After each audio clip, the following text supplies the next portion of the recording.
Gente, vocês sabiam que nos Estados Unidos a palavra Jesus tem sido usada como um palavrão?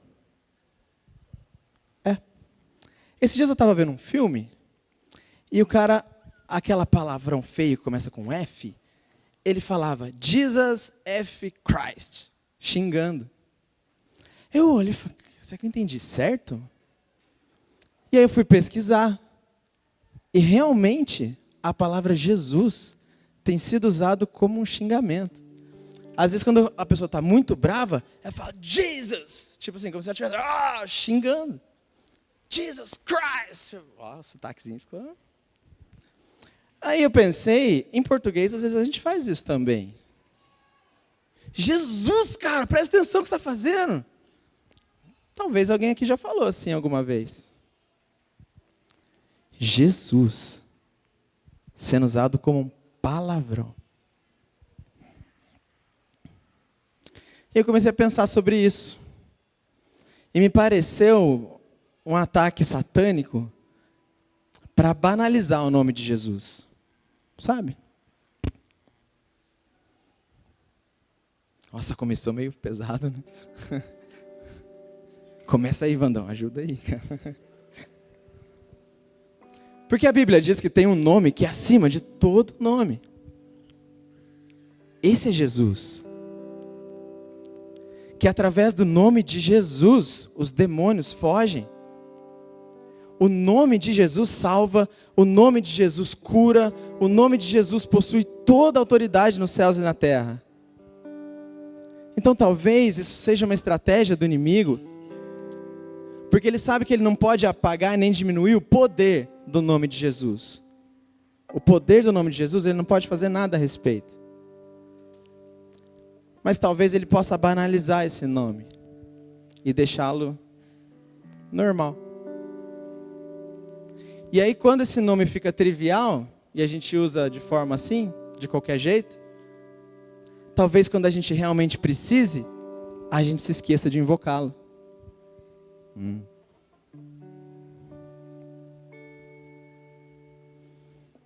Então quem é Jesus? O que Jesus fez por nós? Filipenses 2, 7.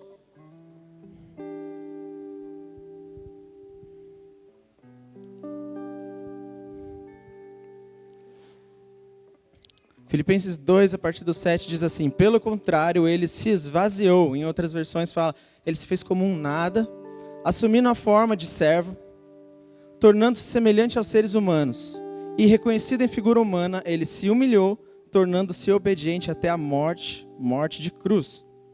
Por isso também Deus o exaltou de sobremaneira, e lhe deu o nome que está acima de todo nome, para que ao nome de Jesus se dobre todo o joelho, nos céus e na terra e debaixo da terra, e toda língua confesse que Jesus Cristo é Senhor, para a glória de Deus Pai.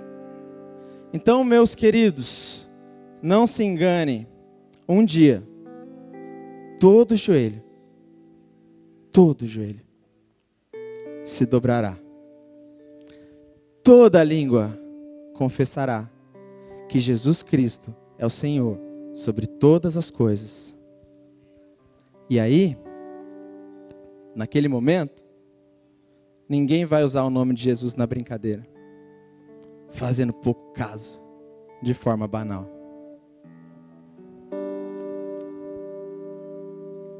Já é um ponto pesado para a gente refletir. Já dava para terminar. Vamos fazer uma viagem no tempo. Fiz aniversário essa semana, então estou velho. Essa semana, né, quando eu fiz aniversário, eu percebi que fazem 18 anos que eu fiz 18 anos. É um número importante. Ai, tadinho. Agora, fazem mais de 2000 anos que Jesus veio para a Terra. Isso é muito tempo, se a gente parar para pensar que provavelmente muitos aqui de nós não vai chegar no 100. né? E fazem 2000 que Jesus veio aqui. E os registros de Jesus, eles não se perderam. Já pararam para pensar como isso é incrível? Como isso é sobrenatural? Porque tantos registros tão antigos não se perderam com o passar do tempo. Eu não tenho registro do meu bisavô, 3 gerações para cima. Mas de Jesus, a história dele viveu através dos séculos e dos séculos, milênios. Porque muitos, literalmente, deram suas vidas por esse nome. Muitos enfrentaram sofrimentos terríveis por amor a esse nome. E tem uma oração muito famosa que eu queria orar com vocês. Ela foi escrita ali no século II depois de Cristo, lá pelo ano, né, até 200, por ali. 1800 anos atrás. E essa oração ainda existe, ainda é feita. O nome dela é Credo dos Apóstolos, tipo, Oração dos Apóstolos. Ela não foi escrita por nenhum dos apóstolos, mas o que está escrito nela junta o que eles escreveram, de forma assim, concisa. E o legal é que essa oração ela foi escrita, ela era utilizada nos batismos da igreja primitiva. Então, quando alguém se convertia e ia se batizar, antes dele ser submerso, ele declarava essas palavras, essa confissão de fé, em voz alta. Eu creio em Deus Pai Todo-Poderoso, Criador dos céus e da terra, creio em Jesus Cristo. E aí ele falava toda a oração. Alguns já reconheceram essa oração. E conforme os anos foram passando, o evangelho foi se espalhando, essa oração continuou existindo, sendo carregada, traduzida para várias línguas, como uma confissão de fé para novos convertidos. Então eu quero te fazer um convite nessa manhã. Se você quiser declarar essas palavras, pela primeira vez ou mais uma vez, reforçando a sua fé, eu vou ler essa oração e vocês podem repeti-la comigo. Se vocês puderem, fiquem em pé. Vamos fazer isso de forma solene. Vamos declarar junto uma oração que tem sido feita por séculos e séculos ao redor do mundo. Ela é assim, ó. Coloca, por favor, Lu. Ah, não, mas assim tá muito petitinho. Você tem uma por separadinho? Tem ou você vai fazer? Senão a gente já vai assim, não tem problema.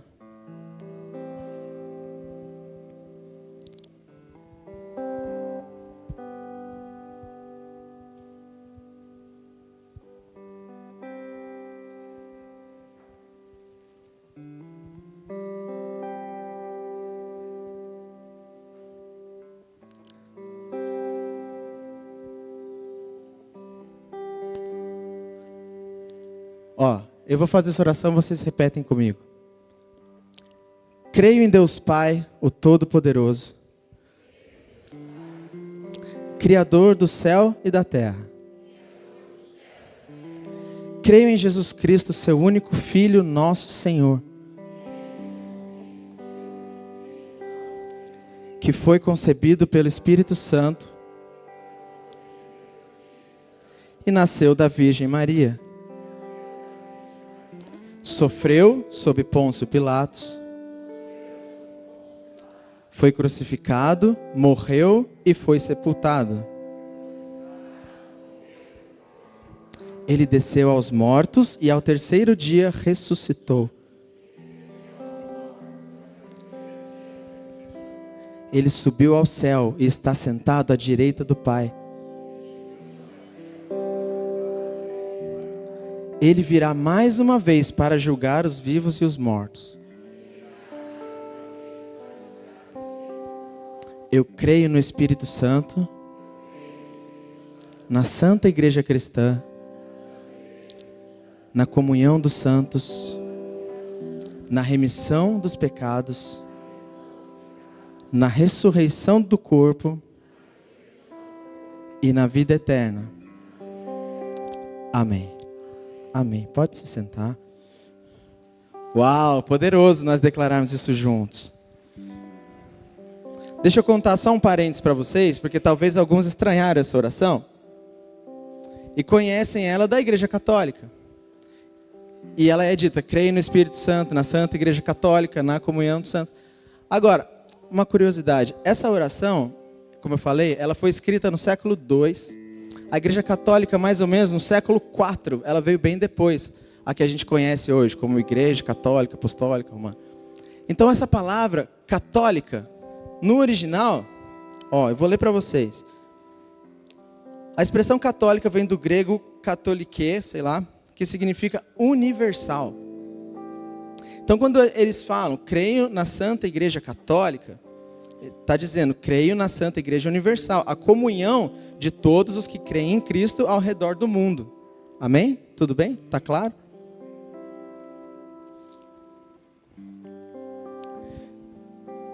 Mas vamos lá, o foco aqui dessa oração, analisando ela, eu queria que a gente pensasse e você respondesse na sua mente, para você, quem é Jesus?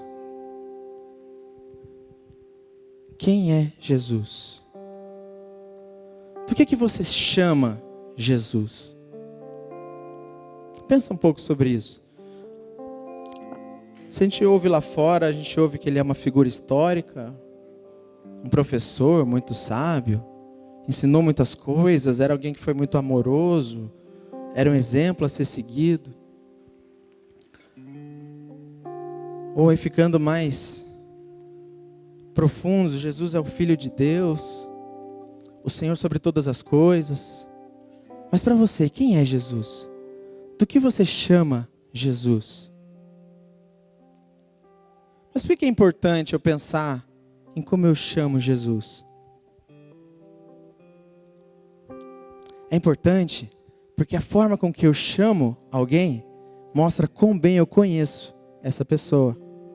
Faz sentido isso para vocês? Como eu chamo alguém demonstra o quão bem eu conheço essa pessoa. Por exemplo, muitos me chamam de pastor. Outros me chamam de pastor Mateus. Em um ambiente mais informal, com os meus amigos, me chamam de Mateus. Ou de Má. Quem estudou comigo na época de escola, Mateuzinho. Meu filho me chama de papai, o pai. A Bia me chama de amor. Mas a Bia conhece esses outros títulos também. Ela sabe que eu sou Mateus, que sou papai, que sou pastor. E Jesus, de novo, quem é Jesus para você? Como você chama Jesus? Quais títulos de Jesus você conhece? E eu creio, frequentando aqui a cultura do reino, desde a fundação, um dos títulos que nós mais pregamos é Jesus como meu amado, meu noivo, meu lindo noivo. Uau! Isso é tão importante, é tão fundamental que a gente saiba. Mas como a gente já tem pregado isso por tantos anos, hoje não vai ser esse o foco. E se isso para você é novidade, esteja na escola de fundamentos, nessa ou na próxima. Porque isso é fundamento da nossa igreja. Mas hoje eu quero falar sobre um outro título de Jesus. Então, relembrando a nossa oração, creio em Deus Pai, o Todo-Poderoso, Criador dos céus e da terra. Creio em Jesus Cristo, seu único Filho, nosso Senhor.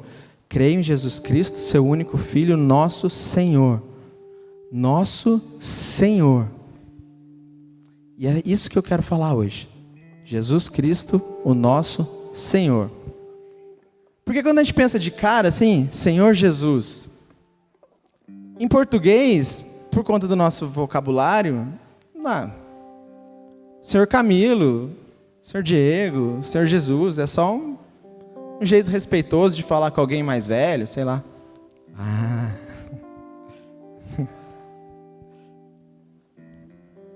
Mas, olha só, talvez dizer que Jesus é o meu Senhor seja uma das declarações mais importantes e controversas da história. Vou explicar. Por que mais importante? Porque é o centro da nossa fé, Romanos 10, 9. Se com a boca você confessar Jesus Cristo como Senhor, e em seu coração crer que Deus ressuscitou dentre os mortos, você será salvo. Então é muito importante. Por que controverso? Primeiro, o que é controverso? Controverso significa algo que gera discordância, que gera conflito, que dá treta. Então por que dá treta falar que Jesus é meu Senhor? No original essa palavra é kurios, em grego. O que significava isso? Dono, aquele que tem autoridade sobre algo ou alguém. Então o dono dos escravos, o mestre da casa, a autoridade máxima das relações, era o kurios. Então quando eu falo Jesus é meu Senhor, eu estou dizendo Jesus é o meu kurios. Então ela é uma palavra cheia de peso, cheia de autoridade.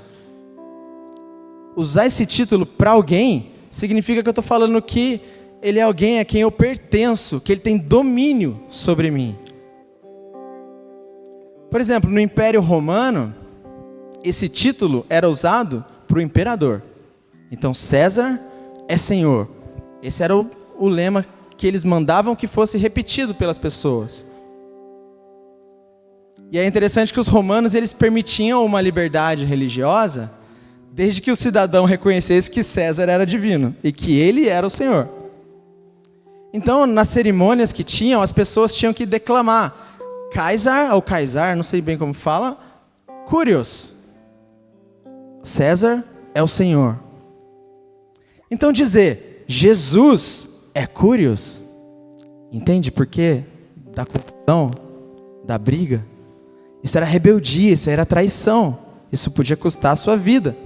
E como eu falei, essa oração ela era dita pelos cristãos quando eles iam ser batizados. Então eles em voz alta, Jesus é o Kurios. Quer matar? Vem. Mas é Jesus que é o meu Senhor.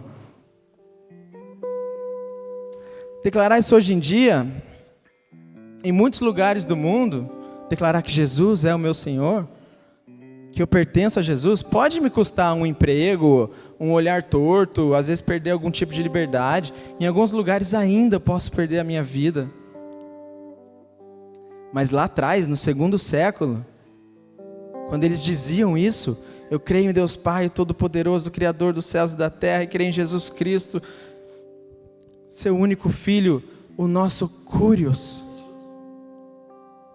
Porque eles entendiam que o reinado de Roma era passageiro, e o reino de Deus era eterno, e Jesus Cristo é o Senhor. Então é isso que nós dizemos quando nós dizemos, Jesus é o meu Senhor.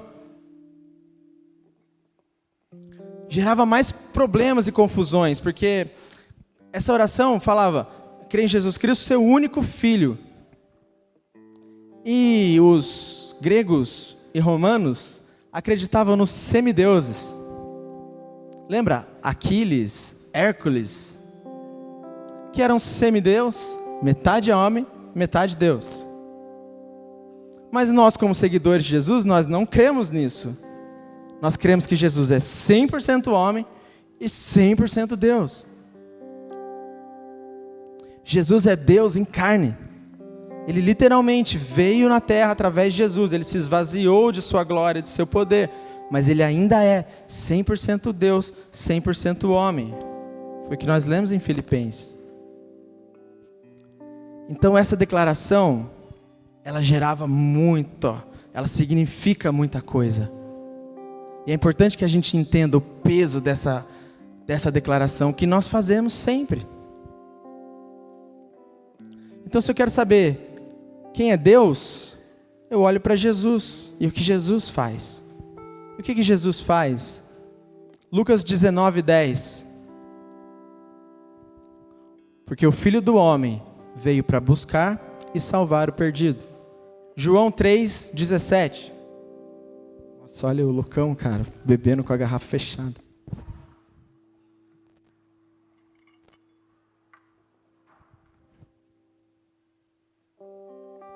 João 3,17, porque Deus enviou seu Filho ao mundo, não para que condenasse o mundo, mas para que fosse salvo por ele. Mateus 11:28, venham a mim, Jesus falando, venham a mim, todos vocês que estão cansados e sobrecarregados, e eu os aliviarei. Então Jesus, ele não veio para condenar, mas para salvar o perdido. Ele ama o quebrado, ele ama o machucado, ele ama o perdido. E ele não é metade homem, metade Deus. Ele é 100% homem, 100% Deus. De novo, para você, quem é Jesus? Como você chama Jesus? E agora isso parece ser mais profundo. Porque a forma com que eu chamo Jesus mostra o quanto eu o conheço. E talvez tenha alguém aqui nessa manhã que ainda não o conhece. Ou também talvez tenha alguém aqui nessa manhã que já está na igreja há muito tempo, mas que também ainda não o conhece.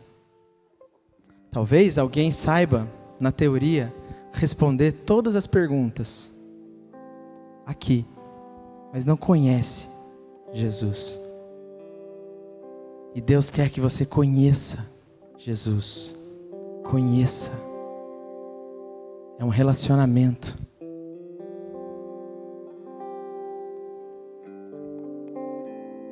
E essa oração, ela resume muito bem quem é Jesus. Quando fala, eu creio em Jesus, ele conta a trajetória dele. E ele usa 12 verbos que resumem tudo. Ele fala, ele foi concebido pelo Espírito Santo, nasceu da Virgem Maria, sofreu sobre Pôncio Pilatos, foi crucificado, morreu, sepultado. Ele ressuscitou, desceu aos mortos, ressuscitou, subiu aos céus, está sentado à direita, ele virá. Então um dia as trombetas vão soar e ele virá mais uma vez para julgar os vivos e os mortos. Esses verbos ele mostra completamente a sua natureza divina e humana. Porque ele foi concebido, assim como um humano, mas de forma sobrenatural, pelo Espírito Santo. Ele nasceu, ele sofreu, ele foi crucificado, ele morreu como um homem. Mas ele subiu aos céus, ele está sentado à direita do Pai, ele virá. E quando ele voltar, não haverá. Mas antes disso, aqueles que o conhecem vão adorá-lo. E os que não o conheceram vão se arrepender por toda a eternidade. Então, para nós que o conhecemos, não haverá mais choro ali. Mas para aqueles que se recusaram, quem é Jesus para você? Ele é Senhor. Agora, entendemos o que é Senhor. Então, se Ele é meu Senhor, isso requer tudo de mim. Se Ele não é o meu Senhor, o seu Senhor, fica tranquilo, continua fazendo os seus rolês. Mas se Ele é seu Senhor, Ele requer tudo.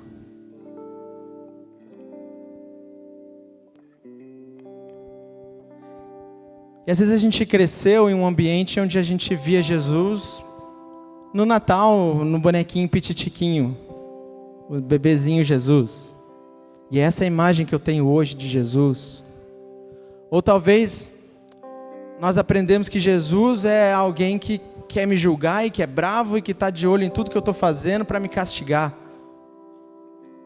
Mas, meus amigos, à medida que nós vamos aprendendo com a Bíblia, lendo Mateus, Marcos, Lucas, João, nós descobrimos um amor inacreditável por nós. não cheio de julgamentos ou com padrões inalcançáveis, mas um amor incondicional. Olha que lindo, Efésios 2:1. Esse eu coloquei na NTLH porque para ficar claro. Efésios 2, verso 1. Diz assim: antigamente, por terem desobedecido a Deus e por terem cometido pecados, vocês estavam espiritualmente mortos. Vai para o 4. 2, 4. Mas a misericórdia de Deus é muito grande, e seu amor por nós é tanto, que quando estávamos espiritualmente mortos por causa da nossa desobediência, Ele nos trouxe para a vida que temos em união com Cristo. Pela graça de Deus vocês são salvos. Por estarmos unidos com Cristo Jesus, Deus nos ressuscitou para reinarmos com Ele no mundo celestial. 7. Deus faz isso para mostrar em todos os tempos do futuro a imensa grandeza de sua graça, que é por meio do amor que Ele nos mostrou por meio de Cristo Jesus. Pois pela graça de Deus vocês são salvos por meio da fé. Isso não vem de vocês, mas é um presente dado por Deus. Que alívio quando a gente descobre que nós não somos salvos pelo nosso trabalho. Porque eu não sei você, mas eu sempre acabo falhando. Se eu fosse salvo pelo meu trabalho, porque quando eu falo para mim mesmo que eu não vou mais brigar, eu brigo. Se eu falo para mim mesmo que eu não vou mais xingar, eu xingo. Se eu falo para mim mesmo que eu não vou mais mentir, eu minto. Cara, por conta própria, não dá. Eu não consigo. Mas aí, lendo isso, eu entendo que não tem que ser por conta própria. Mas é pela fé em Cristo, é pela graça. E aí, com a minha fé em Cristo, 2 Coríntios 5,17 vai dizer assim: e assim, se alguém está em Cristo, é nova criatura. As coisas antigas já passaram, eis que se fizeram novas. Então agora com Cristo, a minha vida é transformada. Eu me torno outra pessoa, perdoado, transformado. E é maravilhoso porque Ele não só me perdoou, mas Ele me salvou. Jesus salvou a minha vida, me libertou de vícios. Não é só uma segunda chance, é uma nova identidade. Isso é muito mais profundo, porque, por exemplo, se a gente está em um lugar e o Arthur está com algum amiguinho e ele briga com esse amiguinho, eu falo para ele: se você fizer isso de novo, nós vamos embora. Isso é uma segunda chance, mas ele vai estar no mesmo ambiente, do mesmo jeito, com as mesmas situações. Vai depender dele, das forças dele, do braço dele, de não fazer isso de novo. Agora, uma nova identidade, eu chegar, explicar: a partir de agora você vai ser o guardião desse lugar, cara, e você precisa proteger o seu amigo, não deixa nada chegar perto dele. Agora ele tem uma outra missão, uma nova identidade.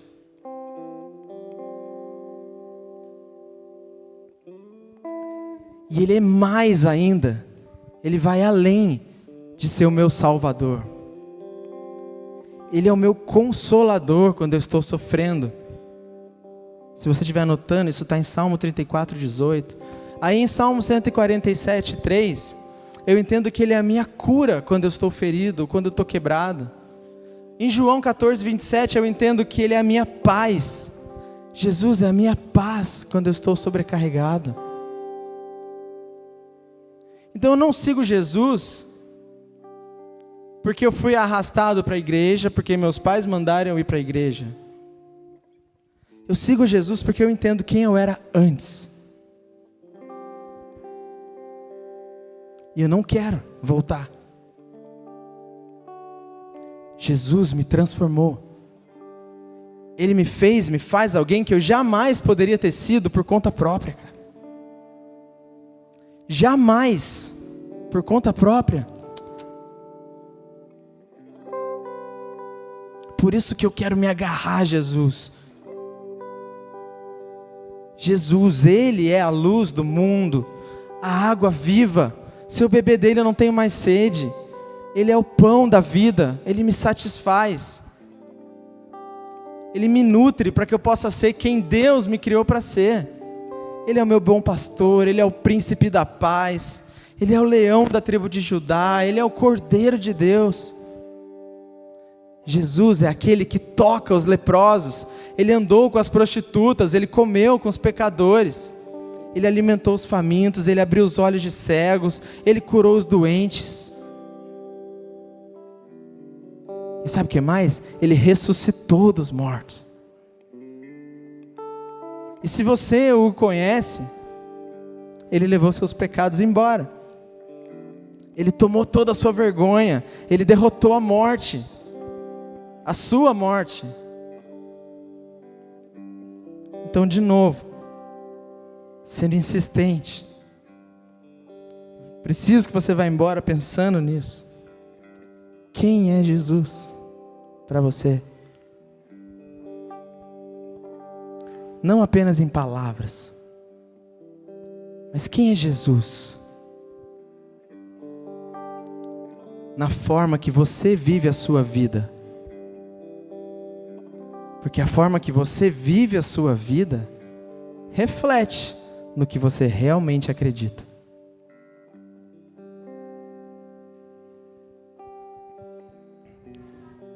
Se alguém está disperso, volta, porque essa é uma hora muito importante. Presta atenção no que eu estou falando agora. Porque Jesus... Pode apagar as luzes um pouquinho, por favor? Porque a forma que a gente vive reflete no que a gente acredita. E Jesus, Ele faz uma pergunta a nós, que ela é penetrante como uma flecha.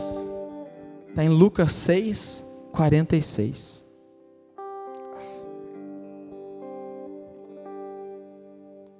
Jesus falando: por que vocês me chamam de Senhor, Senhor, e não fazem o que eu mando?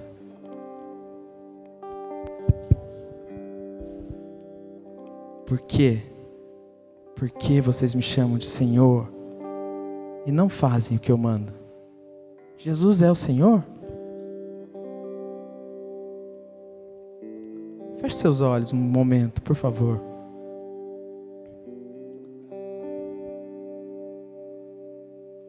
Se o pessoal do louvor quiser também ficar junto aqui. Mas sabe, de olhos fechados, pensa sobre isso. Imagina Jesus, talvez triste, mas com muito amor, te perguntando: por que você me chama de Senhor, mas está sempre fazendo fofoca? Falando mal dos outros? Por que você me chama de Senhor, mas ainda assiste coisas que me envergonham? Por que você me chama de Senhor e é tão duro com a sua esposa, com seu marido, com seus filhos? Se eu sou o Senhor, você que diz que eu sou o Senhor. Por que me chama de Senhor e não honra as coisas que eu confiei a você? Por que me chama de Senhor e não compartilha a verdade do Evangelho para os seus amigos? Por que me chama de Senhor e não faz o que eu mando?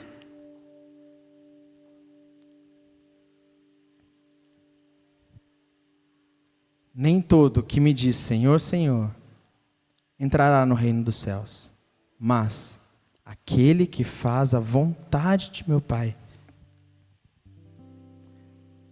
Muitos naquele dia vão me dizer: Senhor, Senhor, nós não profetizamos em seu nome?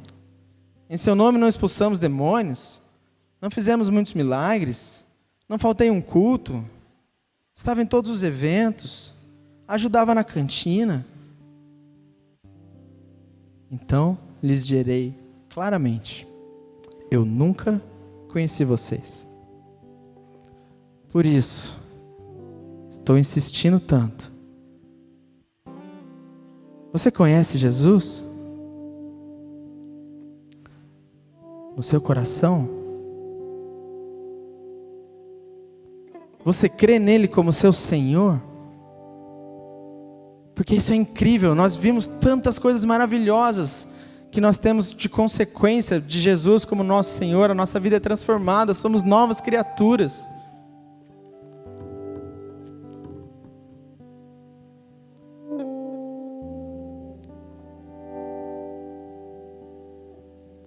Se você crê nele como seu Senhor, fala baixinho, sussurra. Eu creio em Deus, o Pai Todo-Poderoso, Criador do céu e da terra. Eu creio em Jesus Cristo, seu único Filho, o meu Senhor. Se você realmente crê que Jesus é o Filho de Deus, Ele é o Senhor da sua vida, isso vai mudar, isso vai refletir completamente a forma que você vive. Com muito amor eu digo isso para você, se você realmente crê que Jesus é o seu Senhor, isso tem que refletir na maneira que você vive. Jesus é o meu Senhor, isso não é uma declaração qualquer.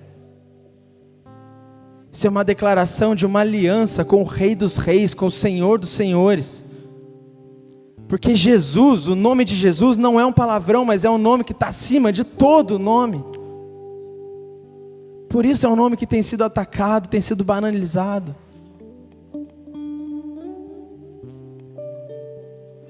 Os demônios fogem, eles tremem, a escuridão se dissipa, as correntes são quebradas, os feridos são curados, só de ouvir o poder que tem nesse nome. Ao nome de Jesus, Jesus. E eu te prometo, meu irmão, minha irmã, eu te prometo, que um dia, todo joelho se dobrará, toda a língua confessará que Jesus é o Senhor.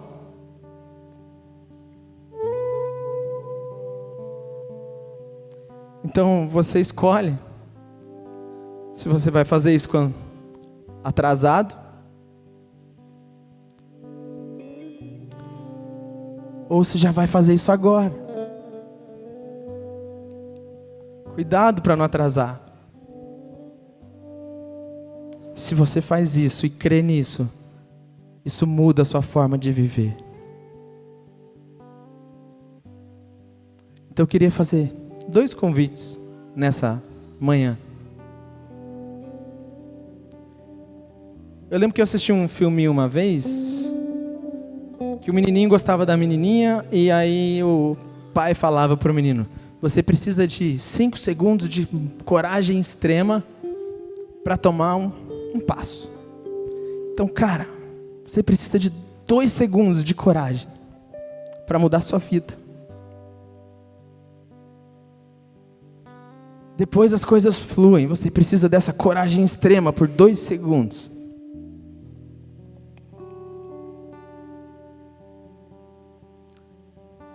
E desculpa, eu não vou demorar nos apelos, então seja rápido. Primeiro convite. Se isso tudo parece meio novo para você, meio estranho, mas você de alguma forma entende que precisa ter Jesus como seu Senhor, mesmo não sabendo muito bem o que isso significa, o que isso impacta, onde isso vai levar, mas você quer tentar. Você está disposto a não chegar atrasado nessa profecia de que todo joelho vai se dobrar.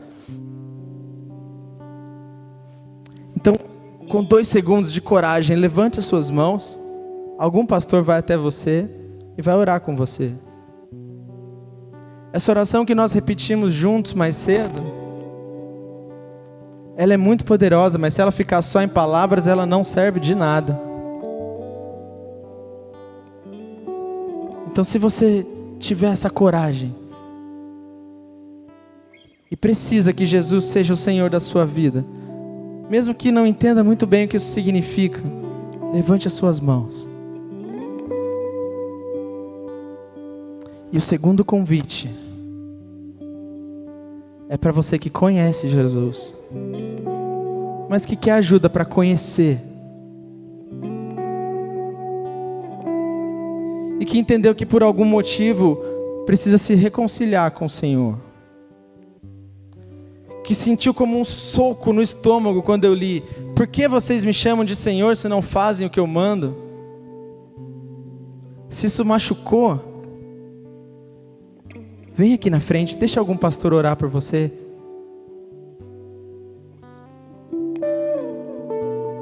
Dois segundos de coragem, é só a coragem de ficar em pé.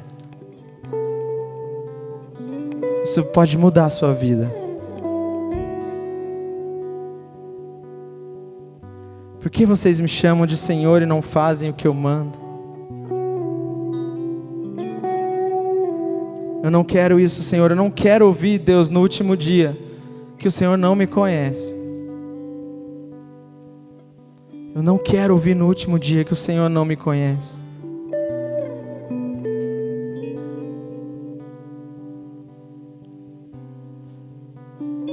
Eu quero lembrar vocês não estão sozinhos. Por favor, acreditem nisso. Vocês não estão sozinhos. Nós todos fazemos parte de uma família. Então participe, sabe, de eventos, dos cultos, dos treinamentos, das células. Em família, unidos, é muito mais fácil.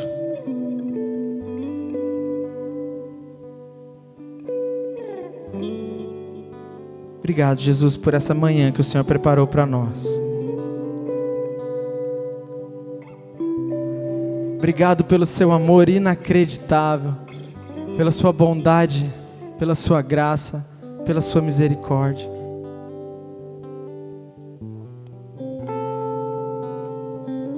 Jesus, eu declaro que Tu és o meu Senhor, e eu entendo o peso dessa declaração. E me ajude, Deus, a viver de acordo com essa declaração. Que a minha vida reflita, seja um reflexo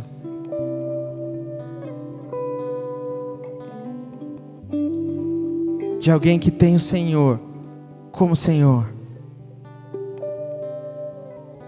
Em nome de Jesus.